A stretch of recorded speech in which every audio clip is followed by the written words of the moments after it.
Hello everyone, welcome to gardening hype.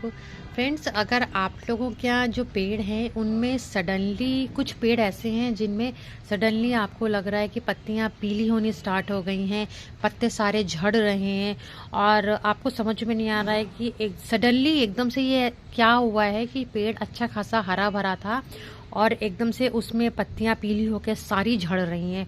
तो जब नए गार्डनर्स होते हैं तो उनको बहुत टेंशन हो जाती है कि कहीं हमारे प्लांट में कोई डिजीज़ तो नहीं हो गई या कोई पेस्ट अटैक तो नहीं हो गया है। तो घबराने की बिल्कुल ज़रूरत नहीं है। कुछ प्लांट्स इस समय ऐसे हैं जो अभी सोने जा रहे हैं, उनका डोरमेंसी पीरियड है और जैसे ही फरवरी मार्च स्टार्ट होगा वो प्लांट्स फिर से अपनी ग्रोइंग सीजन में स्टार्ट हो जाएंगे, क्योंकि मोस्टली ये परमानेंट प्लांट्स होते हैं जो कुछ टाइम के लिए अपने आप को रिलैक्स मोड में डालते हैं। तो ये नेचर का एक सिस्टम है प्लांट्स को रिकवर करने का। तो सबसे पहले जो प्लांट है जो इस समय डोरमेंसी पीरियड में सोने जा रहा है वो है देशी गुलहड़ का। अगर आपके पास हिबिस्कस है देशी वाला, जो जिसमें रेड फ्लावर्स निकलते हैं छोटे वाले, जो मोस्टली सभी के घरों में होता है, वो इस टाइम पे सोने जा रहा है। आप उसको बिल्कुल भी इस समय डिस्टर्ब मत कीजिए, कोई ज़्यादा खाद मत दीजिएगा, बस पानी का ध्यान दीजिए, जब उसकी मिट्टी सूख जाए तभी दीजिएगा। तो देखिए इस तरीके से उसमें पत्तियां झड़ती रहेंगी, पीली होकर अपने आप झड़ जाएंगी, आपको कुछ हटाना भी नहीं है और बस ध्यान देते रहिएगा। तो जो देशी वाला गुलहड़ है वो इस समय डोरमेंसी पीरियड में। अभी आप जब नर्सरी जाएंगे तो वहाँ पे आपको हाइब्रिड वाले दिखेंगे जिसमें कलरफुल रहते हैं, मतलब अलग अलग रंग के, येलो हो गए, शेडेड हो गए, पिंक हो गए, या बड़े वाले जो होते हैं गुलहड़, वो सब आप इस समय ला सकते हैं, क्योंकि हाइब्रिड वाला जो हिबिस्कस है उसका ग्रोइंग सीजन है, लेकिन देशी वाला जो गुलहड़ है उसका इस समय डोरमेंसी पीरियड है। तो इस बात का ध्यान रखिएगा। नेक्स्ट जो प्लांट है वो है तुलसी जी। जाड़ों में जब सर्दियां स्टार्ट हो जाती है तो तुलसी जी जो हैं ये भी बिल्कुल सूखना स्टार्ट हो जाती हैं, तो इन पे भी बहुत ध्यान दीजिएगा। जितनी भी इनकी सूखी इस तरीके से टहनियां हैं इनको काट दीजिएगा, और ऊपर से जो भी ये मंजरी इसकी निकलती हैं सीड्स, ये भी तुरंत कट कर दीजिएगा, क्योंकि सारी एनर्जी अगर आप इसको लगा हुआ छोड़ देंगे तो प्लांट की सारी एनर्जी ये ले जाएंगी और तुलसी जी पूरी खराब हो जाएंगी। तो जितनी भी सूखी हुई ब्रांचेस हैं इसको कट कर दीजिए, और ऊपर से जितने भी इसके बीज निकल रहे हैं इसको भी कट कर दीजिएगा, और इसको थोड़ा सा शेड में रखिए जहां पर इस पे डायरेक्ट ओस की बूंद ना पड़े।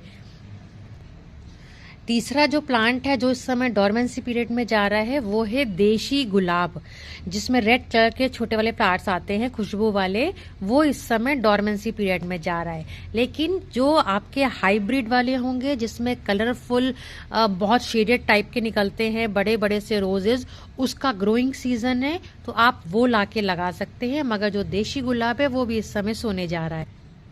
फोर्थ नंबर पे है आपका करी पत्ता। करी पत्ता जो है वो भी अभी जैसे ही सर्दियां तेज स्टार्ट होंगी तब इसकी भी सारी पत्तियां झड़ जाएंगी और ये पूरा आपको लगेगा सूखा हुआ है। तो घबराने की जरूरत नहीं है, ये भी फरवरी मार्च में फिर से स्टार्ट हो जाएगा। फिफ्थ नंबर पे आता है बोगनविलिया। बोगनविलिया जो है ये गर्मियों के सीजन का प्लांट है, तो ये भी अभी जैसे ही सर्दियां बहुत तेज स्टार्ट होंगी, टेम्परेचर बहुत ही लो हो जाएगा, तो ये भी बिल्कुल इसकी पत्तियां सूख जाएंगी। जैसे मैं आपको दिखाती हूँ, मेरा ये तो एक छोटा वाला प्लांट है, जो एक बड़ा प्लांट है, ये देखिए इसकी सारी पत्तियां इस समय झड़ चुकी हैं, छोटी छोटी निकल रही हैं यहाँ पे, बट बाकी इसने सारी पत्तियां अपनी झाड़ दी हैं, देखिए।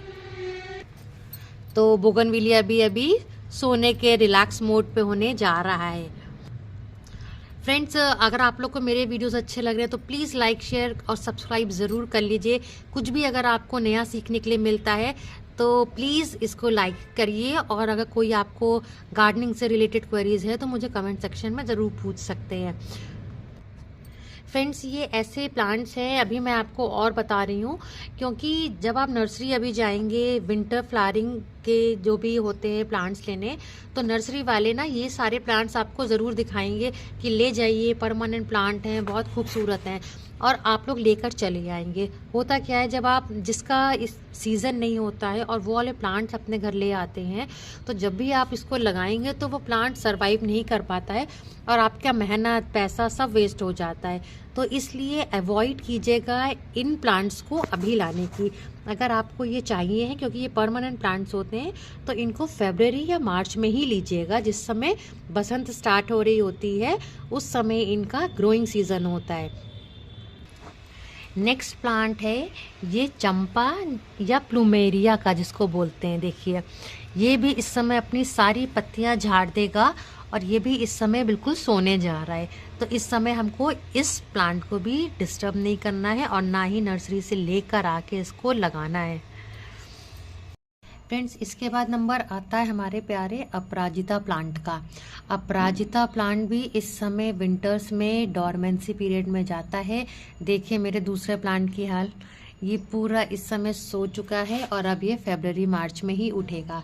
तो इस समय आपको नर्सरी से ये अपराजिता भी लेकर नहीं आना है। इसके बाद नंबर आता है हमारे रबर प्लांट का। रबर प्लांट भी अगर आप लाने की सोच रहे हैं तो अभी विंटर्स में मत लाइएगा, इसको फरवरी मार्च में लेकर आइएगा। तो रबर प्लांट के लिए भी इस समय बिल्कुल सीज़न नहीं है। नेक्स्ट है ये हमारा स्पाइडर प्लांट। स्पाइडर प्लांट वैसे पूरा साल निकलता रहता है, बट विंटर्स में इसकी जो ग्रोइंग है मतलब वो थोड़ी सी स्टॉप हो जाती है और ग्रोथ इसकी बहुत धीमे धीमे होती है और कभी कभी तो सूखने भी लग जाता है। तो इस समय आप विंटर्स में इसको भी स्पाइडर प्लांट को मत लीजिएगा। और इसके बाद लास्ट हमारा है ये हमारा मनी प्लांट। मनी प्लांट की भी देखिए पत्तियां इस समय पीली होके पूरी झड़ जाएंगी और अगर आपने इस तरीके से मॉस स्टिक पे चढ़ाया हुआ है तो काफ़ी आपको लगेगा पूरी मॉस स्टिक खाली हो गई है। तो विंटर्स में ये प्लांट भी पूरा सोने जाता है, रिलैक्स मोड पे जाता है। तो इस समय आप मनी प्लांट को भी मत लीजिएगा, ये आप फरवरी मार्च में स्टार्ट कीजिएगा लगाना, जिससे पूरी जब रेनी सीज़न आए बारिश के टाइम पे तो आपका गार्डन बहुत ही ब्यूटीफुल और ग्रीनरी से भर जाएगा। तो फ्रेंड्स, उम्मीद है आपको ये वीडियो अच्छा लगा होगा, आपको कुछ नया सीखने के लिए मिला होगा। और जो लोग नए हैं उनको प्लीज़ मेरे जो चैनल है उसको सब्सक्राइब कर लीजिए, ताकि आपको इस तरीके की छोटी छोटी जो भी बेसिक नॉलेज है ये मिलती रहे। Thank you for watching, bye.